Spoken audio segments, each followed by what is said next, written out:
అందరికీ నమస్కారం. తెలుగు కథామాలకు స్వాగతం.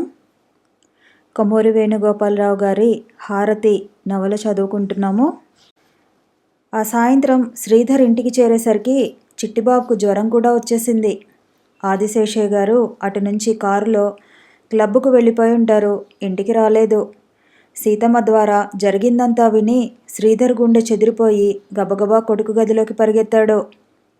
మంచం మీద చిట్టిబాబు బలహీనంగా పడుకొని ఉన్నాడు. వాడి ముఖం వాడిపోయి వడలిపోయి ఉంది.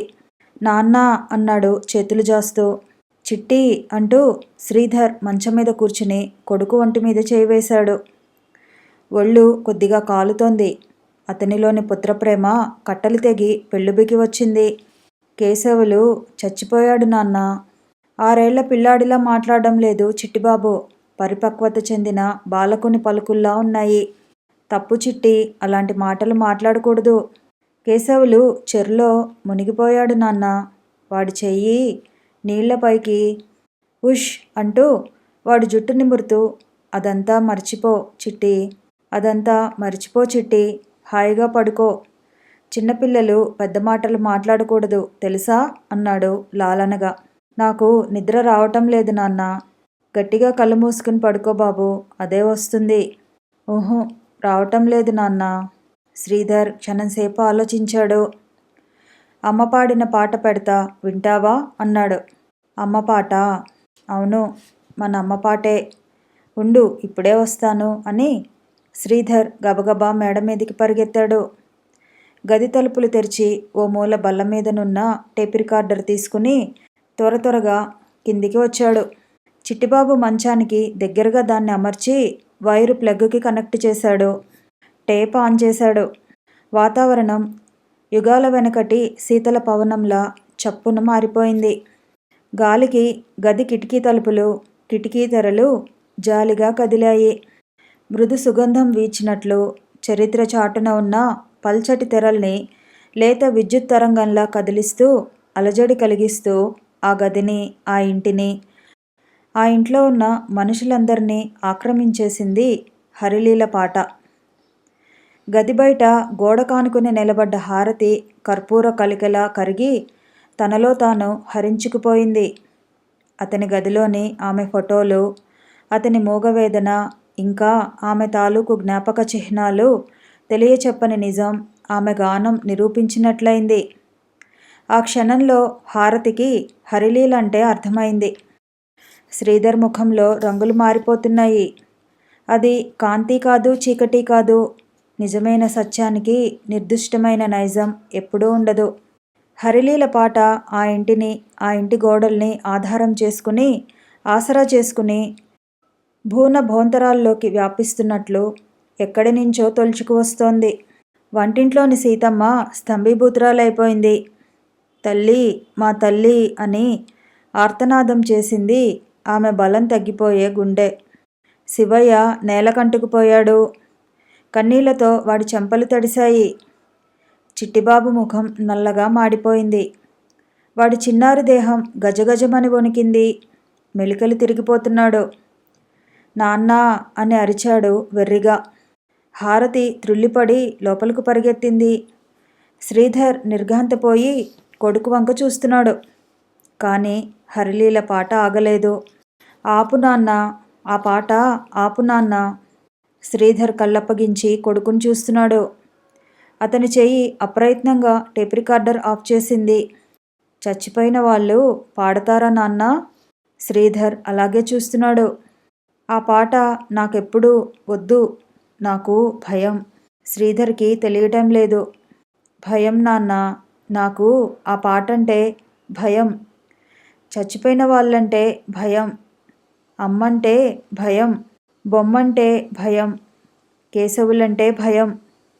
అమ్మా లేదు నాన్న, ఒక్క అక్కే ఉంది. అక్కే, నాకు ఇంకెవరూ వద్దు నాన్న.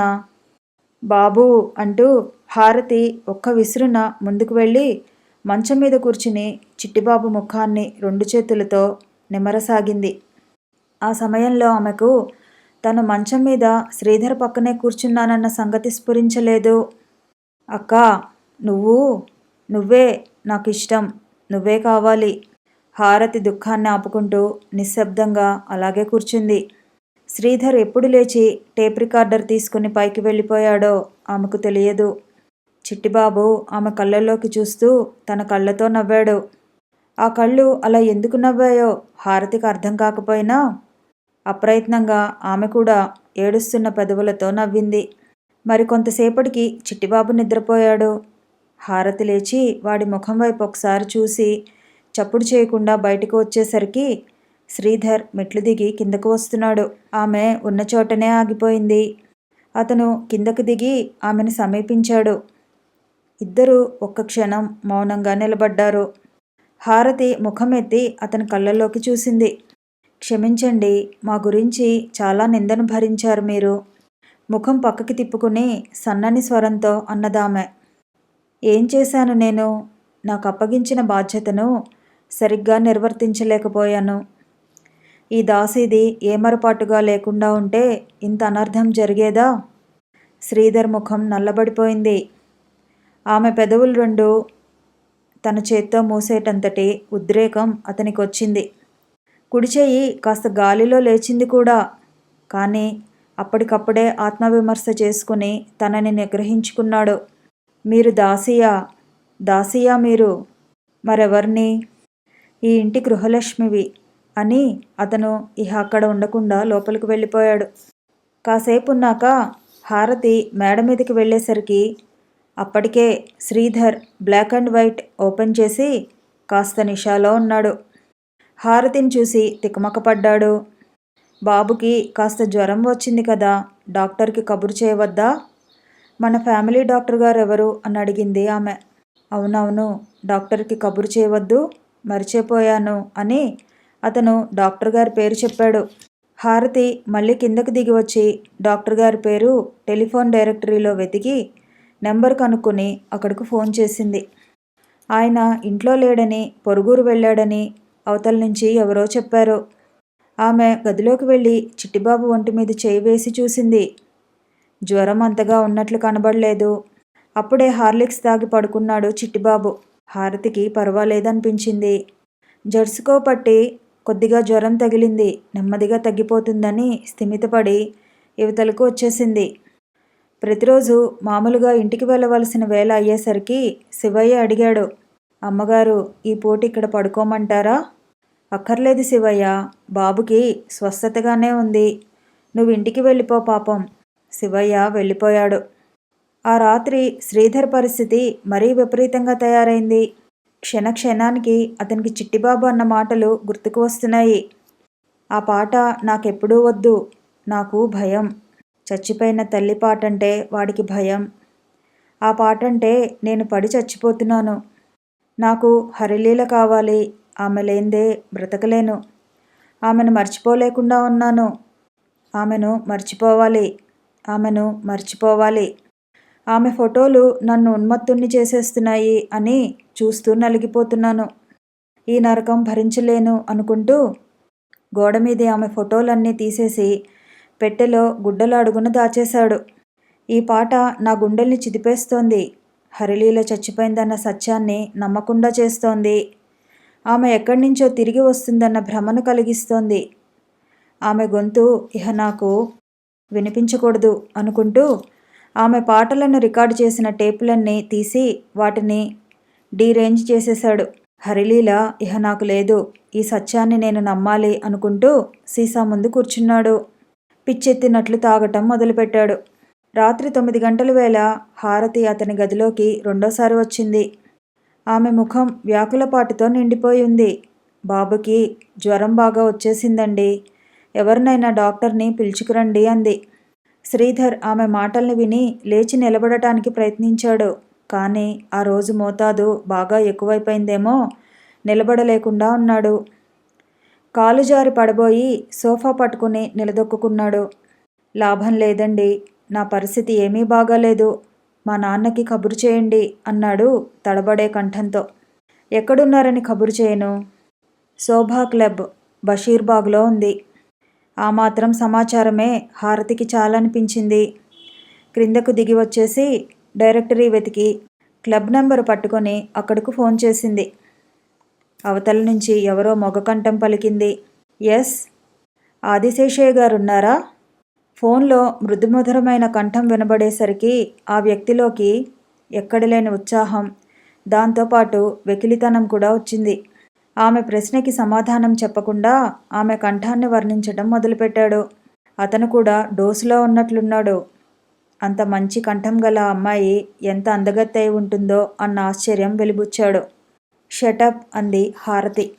అదేదో పెద్ద జోకుగా తీసుకుని అతను పెద్ద పెట్టును నవ్వేశాడు. ఇంతకు అతను ఆ క్లబ్కు సంబంధించిన మనిషి అవునో కాదో, ఎవరో తుంటరి అయి ఉండాలి. 5 నిమిషాల పాటు ప్రయత్నించి విఫలురాలై ఇహ విసిగి హారతి నిస్పృహతో ఫోన్ పెట్టేసింది.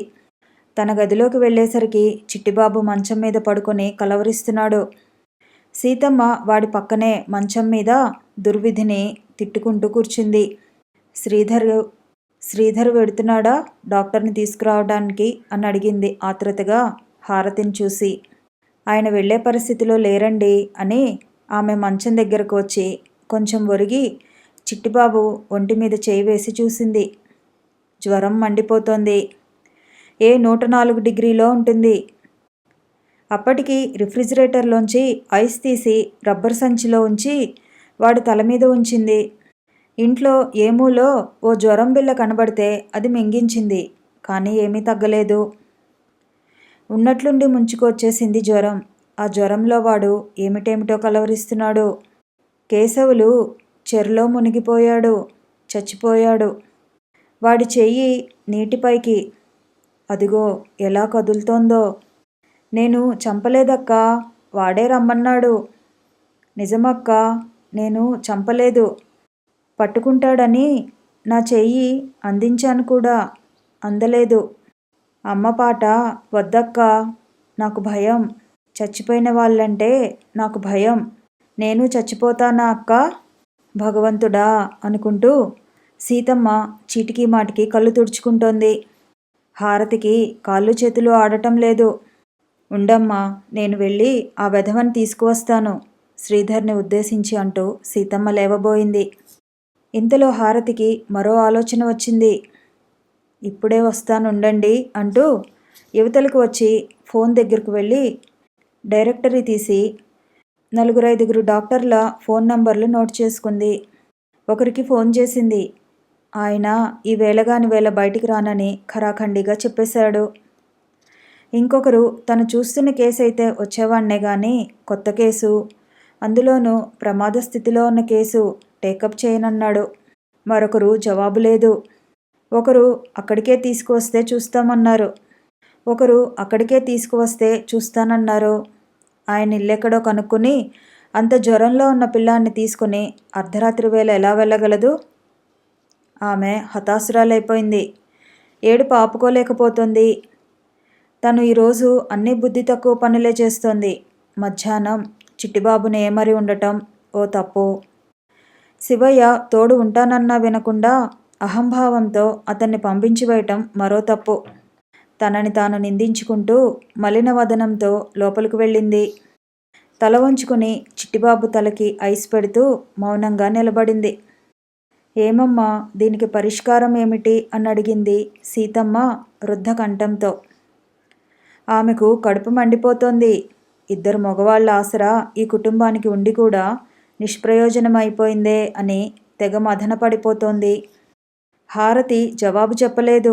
అలాగే తల వంచుకుని ఐస్ బ్యాగ్ మధ్య మధ్య కదిలిస్తూ నిలబడింది. అలా మరో అరగంట గడిచింది. చిట్టిబాబు పరిస్థితిలో ఏమాత్రం తేడా కనిపించలేదు. వాడి కలవరింపులు ఎక్కువైపోయాయి. బాబూ, బాబూ అని పిలిచింది హారతి ముందుకు వంగి ఆందోళనతో. వాడు జవాబు చెప్పలేదు. అదిగో కేశవులు, చెరువు అని కలవరిస్తున్నాడు. హారతి ఇహ నిలవలేకపోయింది. గది దాటి యువతలకు వచ్చి గబగబా మెట్లెక్కి పైకి వెళ్ళింది. మేడమీద గదిలో శ్రీధర్ సోఫాలో ఒళ్ళు తెలియకుండా పడుకుని ఉన్నాడు. గదంతా సీసాలు, గ్లాసులు చెల్లాచెదురుగా పడి ఉన్నాయి. అతను ఆనాడు తాగినట్లు ఎప్పుడూ తాగి ఉండలేదు. హారతి అతని ముఖం మీదకు వంగి ఏమండి, ఏమండి అని పిలిచింది. ఒక పరిస్థితిలో ఆమె నోటి వెంట మాట రావటం కూడా కష్టమైపోయింది. అతనికి ఆ పిలుపు చేరలేదు.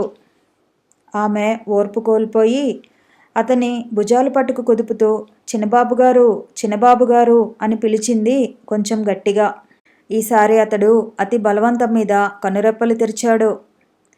తన ముఖంలో ముఖం పెట్టి చూస్తూ ఓ స్త్రీ రూపం కనిపించింది. ఆ స్త్రీ ముఖంలో ఆతృతే ఉందో, అభిలాషే ఉందో ఆ స్థితిలో అతనికి తెలియలేదు.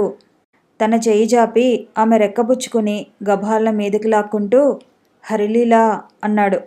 హారతికి మతిపోయింది. అతని ముఖానికి ఊహించలేనంత దగ్గరలో తన ముఖం. అతని భుజాల మీద ఆమె మోచేతులు ఆనుకున్నాయి. అతని ఎర్రటి కళ్ళు అర్థం కాకుండా తన కళ్ళలోకి చూస్తున్నాయి. నువ్వు ఈ ఇంటి గృహలక్ష్మివి అని కొంతసేపటి క్రితం అతనన్న మాటలు గుర్తురాగానే ఆమె శరీరం గగురుపాటు చెందింది. నేను మీ హరిలీలని కాదు, వదలండి అంది విడిపించుకునేందుకు ప్రయత్నం చేస్తూ బలహీన స్వరంతో. మరెవరివి అని అతడామెను వదిలేసి, కాకపోతే ఈ గదిలోకి ఎందుకు వచ్చావు? పరాయి ఆడదానివి, తాగుబోతువాడి గదిలోకి రాకూడదని తెలియదు అన్నాడు. ఆమె లేచి నిలబడి సోఫా కోడు తగిలి గీసుకుపోయిన చేయి వంక క్షణం పాటు చూసుకుంది. మళ్ళీ ఒళ్ళు తెలియకుండా పడి ఉన్న అతని వంక చూసింది. ఆ క్షణంలో అతడంటే ఆమెకు అసహ్యమే కలిగిందో, కోపమే వచ్చిందో, జాలే వేసిందో, లేక ఇంకేమైనా భావాలు ఆమె తలలో మెదిలాయో చెప్పటం కష్టం. అతను అప్పటికప్పుడే మళ్ళీ కళ్ళు మూసుకుని మగతలో పడిపోయాడు. ఒక్క నిమిషం అలాగే అచేతనంగా నిలబడి ఉంది ఆమె. తర్వాత తెలివి తెచ్చుకొని వెనుదిరిగి కిందికి వచ్చేసింది. సీతమ్మ ఆదుర్దాగా చూసింది. ఈ పూట అతన్ని నమ్ముకుని లాభం లేదండి అంటూ చిట్టిబాబు ఒంటి మీద చేయి వేసింది. ఆ వేడికి ఆమె ఒళ్ళు జల్లుమంది. అప్పటికప్పుడే ఆమె ఓ నిశ్చయానికి వచ్చేసింది. మీరు తలుపులు గడియ పెట్టుకుని ఇంట్లో జాగ్రత్తగా ఉండండి, నేను పోయి పెద్దబాబు గారిని తీసుకువస్తాను అంది. సీతమ్మ ఆశ్చర్యంతో కళ్ళు పెద్దవి చేసి, ఏమిటి ఈ అర్ధరాత్రి పూట వాణ్ణి వెతకడానికి నువ్వు ఒంటరిగా బయటకు వెడతావా? వద్దు తల్లి, వద్దు. ఎంత వినాశనమైనా జరగని ఈ పని మాత్రం నువ్వు చేయవద్దు అంది బ్రతిమాలుతూ. నాకు అడ్డు చెప్పకండి, ఏమీ చేయలేకుండా ఇంట్లో కూర్చుని ఈ శిక్ష అనుభవించలేను అని హారతి బయలుదేరి ఒక అడుగు వేసింది. హారతి! సీతమ్మ ఆర్ద్రమైన పిలుపు విని ఆమె ఆగిపోయింది. సీతమ్మ ఆమెకు ఎదురుగా వచ్చి గబుక్కున కౌగిలించుకొని కన్నీటితో ఆమె తలని అభిషేకం చేస్తూ, ఎవరివో ఎక్కడిదానివో దేవతలా వచ్చి మా అందరికీ నీ చల్లని చూపుతో జీవం పోస్తున్నావు. నువ్వెవరివైతేనేమిటి, నీ గురించి ఇహ ఆ ప్రశ్నకు తావులేదు. ఎవరికి దక్కాలని ఉందో ఈ అదృష్టం, వెళ్ళిరా తల్లి, వెళ్ళిరా అంటూ ఆమె శరీరమంతా నిమరసాగింది. హారతి ఒక్క క్షణం ఆమె కౌగిలిలో మౌనంగా నిలబడి తర్వాత మృదువుగా విడిపించుకుని, నేను త్వరగానే పెద్దబాబు గారిని తీసుకువచ్చేస్తా, బాబుని జాగ్రత్తగా చూస్తూ ఉండండి అని నెమ్మదిగా గది దాటి యువతలకు వచ్చి హాలు దాటి బయటి గేటు దాటి రోడ్డు మీది చీకట్లోకి వచ్చింది. అక్కడి నుంచి మెయిన్ రోడ్డు మీదకి వచ్చే వరకు ఆమె చీకట్లోనే చాలా భాగం నడవవలసి వచ్చింది. 11 గంటలు కావస్తోంది. అవటానికి మెయిన్ రోడ్డే అయినా అది అట్టే జనసంచారం లేని ప్రదేశం. ఏం చేయటానికి పాలుపోక ఆమె అటూ ఇటూ చూసుకుంటూ నడుస్తోంది. అప్పుడప్పుడు ఓ కారు అటువైపుగా వెడుతోంది.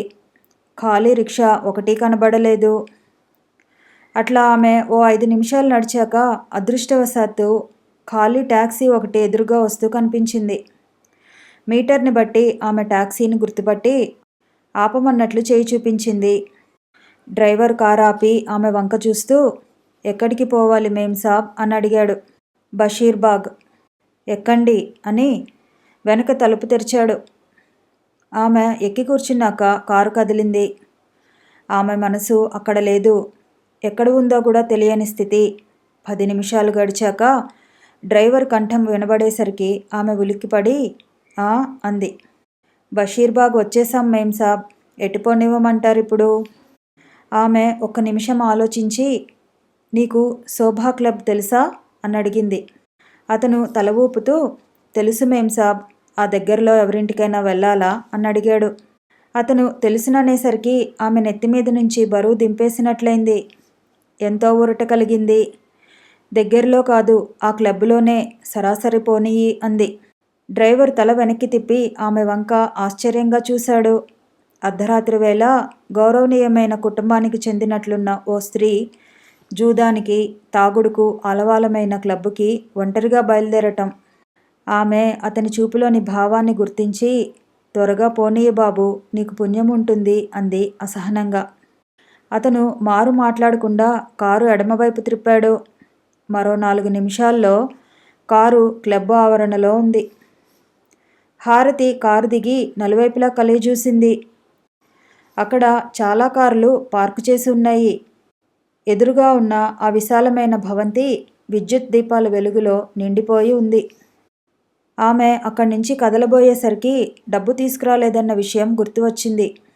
డ్రైవర్ని దగ్గరకు పిలిచి, లోపలికి వెళ్ళి ఓ 5 నిమిషాల్లో మళ్ళీ వస్తాను, ఇక్కడే ఉండు అని చెప్పింది. అతను సరేనన్నట్లు తల ఊపాడు, అయిష్టాన్ని ముఖంలో వ్యక్తం చేస్తూ. హారతి భవనం వైపు కదిలింది.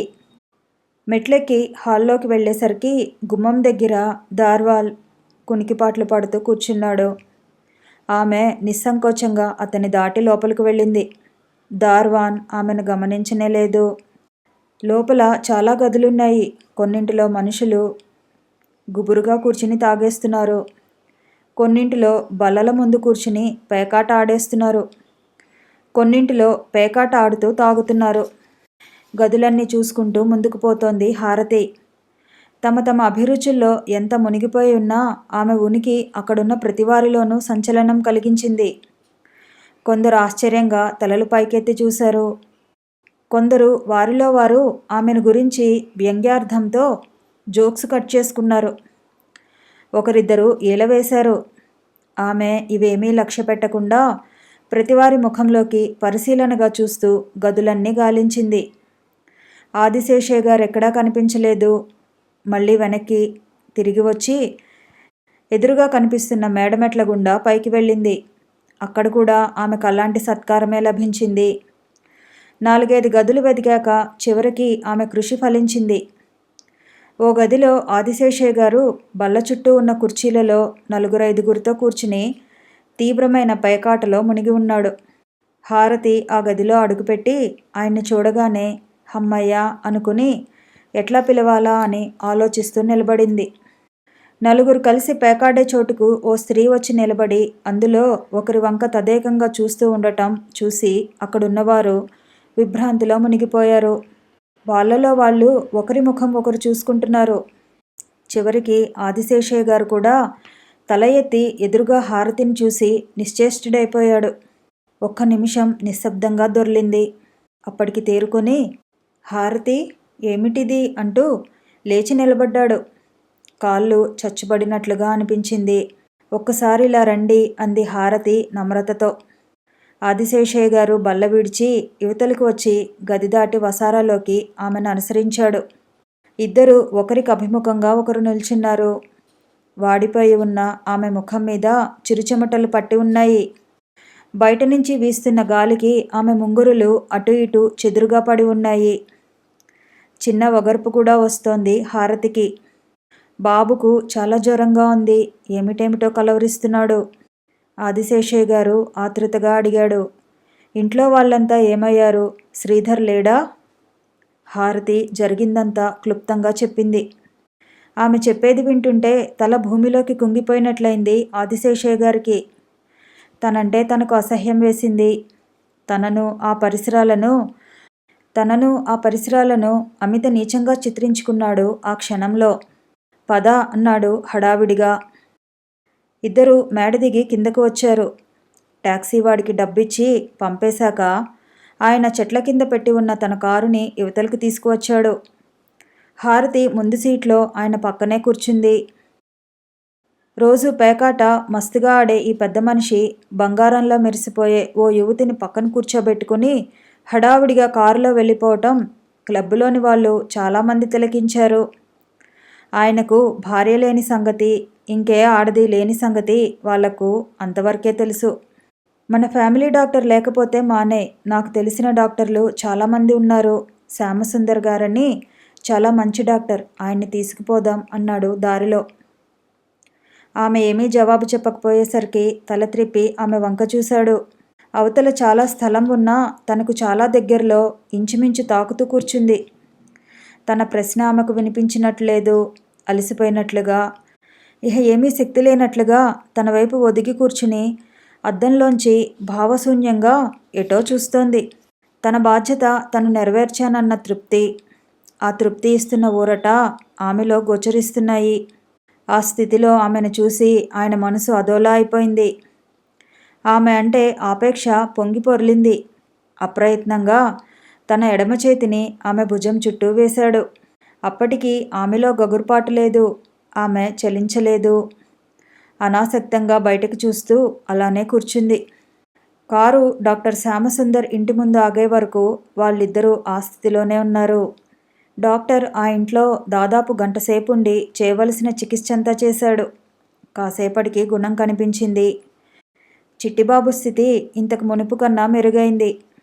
పిల్లాడు మొదట టాక్సిక్గా ఉండటం చూసి చాలా భయపడ్డాను. ఇప్పుడిహ పర్వాలేదనిపిస్తోంది. అయినా ఈ రాత్రంతా చాలా జాగ్రత్తగా చూడాలి.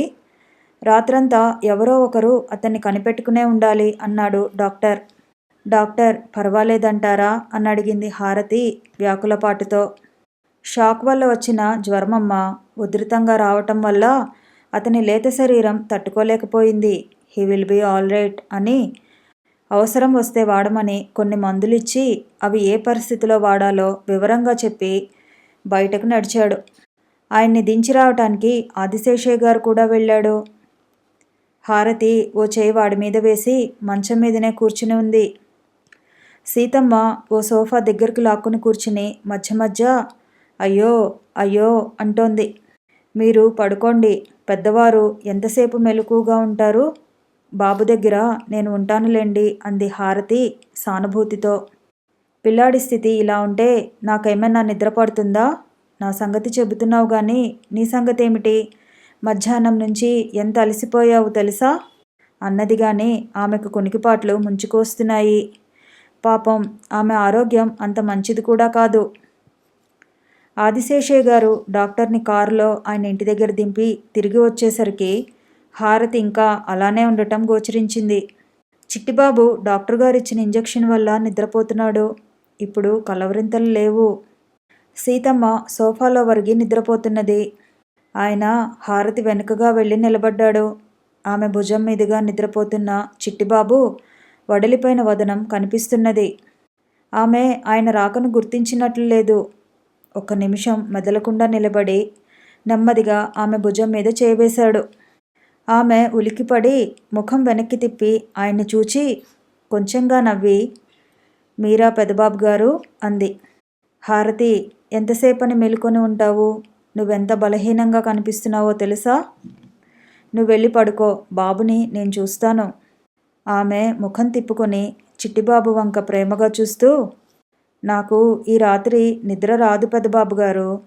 రానిదానికి ప్రయత్నించడం ఎందుకు? మీరు విశ్రాంతి తీసుకోండి అంది ఆర్ద్రస్వరంతో. ఆయన ఆమె భుజం మీద నుంచి చేయి తీసివేసి పక్కకు వచ్చి నిల్చున్నాడు. ఈ ఇంట్లోని మనుషులంటే నీకింత మమత ఎందుకు? ఎందుకు మా అందరినీ నీకు రుణపడేలా చేస్తున్నావు? మమత, రుణం, ఇన్ని పెద్ద మాటలు ఎందుకు పెద్దబాబు గారు? ఇది నా ఉద్యోగ ధర్మం. నేను ఈ ఇంటి పరిచారికను, మర్చిపోయారా? నాకు ఆ ఉద్యోగం ఇచ్చి ఆదరించింది మీరే. పరిచారికవా? నువ్వు పరిచారికవా? కాకపోతే ఎవరినో చెప్పండి. నువ్వు ఈ ఇంటి గృహలక్ష్మివి అందామని ఆయన నోటిదాకా వచ్చింది. కానీ ఆ మాటలు బయటకు అనలేదు. మరునాటికి చిట్టిబాబు పరిస్థితి చాలా వరకు మెరుగైంది. జ్వరం ఎక్కువగా లేదు. కళ్ళు తెరిచి అందరినీ చూశాడు. హారతితో, తండ్రితో, తాతగారితో, సీతమ్మతో మాట్లాడాడు. అయితే వాడి ముఖంలోంచి ఆ బెదురు మాత్రం పోలేదు. వాడికి పూర్తి స్వస్థత చేకూరేసరికి మరో 4-5 రోజులు పట్టింది. ఈ 4-5 రోజులు హారతి ఎప్పుడు భోజనం చేసేదో, ఎప్పుడు పడుకునేదో ఎవరికీ తెలియదు. మనిషి నీరసించిపోయింది. సీతమ్మకి మాత్రం హారతి ప్రాణమైపోయింది. ఇప్పుడు సీతమ్మ హారతిని విడిచి ఒక్క క్షణం కూడా ఉండలేకపోతోంది. మన ఇంట్లో దేవత వెలిసిందిరా, దేవత. చిట్టిబాబు మనకి దక్కాడంటే అది హారతి పెట్టిన భిక్షే అనేది తమ్ముడితో ముఖంలో ఆనందం ఉట్టిపడుతుండగా, అంతేకాదు హారతిని చూస్తుంటే ఆమెకు మనసులో అనేక ఆలోచనలు వచ్చేవి. ఇలాగైతే బాగుండును అని మనసులో ఎన్నోసార్లు అనుకునేది. కానీ తన ఆలోచనలు ఎన్నడూ బయటపెట్టలేదు. మేరు సమాన గంభీరులైన ఆ తండ్రి కొడుకులు ఎదుట అటువంటి ప్రసక్తి తీసుకురావడానికి ఆమె భయపడిపోయింది. హారతి చిట్టిబాబుని వదలటం లేదు. వారిద్దరి మధ్య ఎన్నో కబుర్లు, కథలు. మధ్య మధ్య చిట్టిబాబు నవ్వినా వాడి హృదయంలో ఆనాటి సంఘటన మెదిలేసరికి ఒక్కసారిగా ముఖం నల్లబడిపోయేది. వాడి విచారం పారద్రోలి మామూలు స్థితిలో పెట్టడానికి హారతి ఎంతగానో ప్రయాసపడవలసి వచ్చేది. క్రమంగా చిట్టిబాబు కోలుకొని మామూలు చిట్టిబాబుగా మారిపోయాడు. కొన్నాళ్లకు వేసవి సెలవులైపోయి చిట్టిబాబు తిరిగి స్కూలుకి పోవటం మొదలుపెట్టాడు.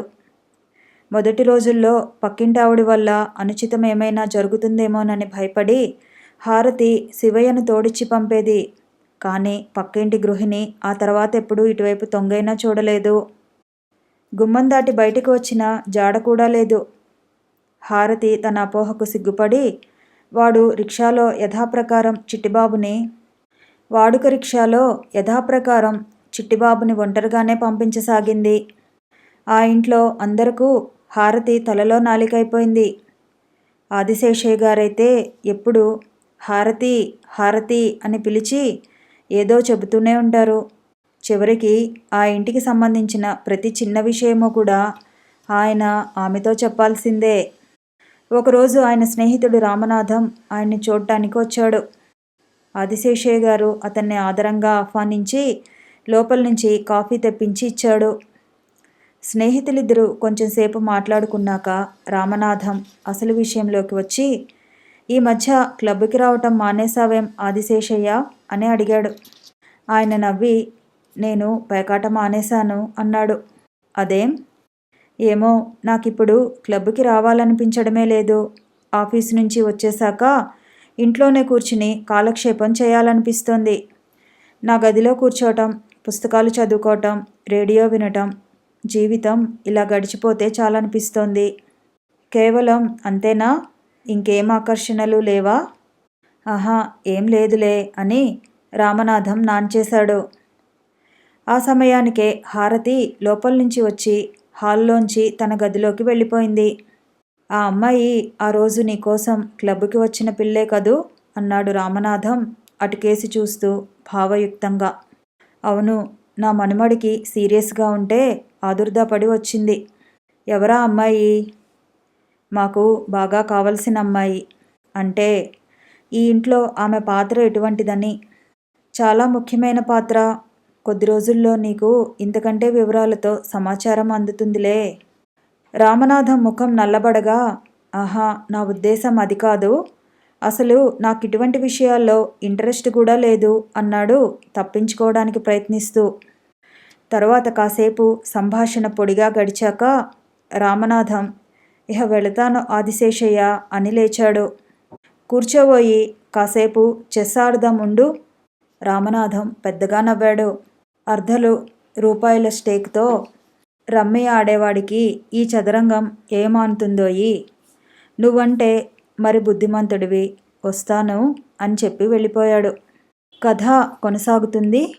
మళ్ళీ కలుసుకుందాము. ఈ వీడియో నచ్చితే లైక్ చేయండి, షేర్ చేయండి, కామెంట్ చేయండి, ఛానల్ని సబ్స్క్రైబ్ చేయండి.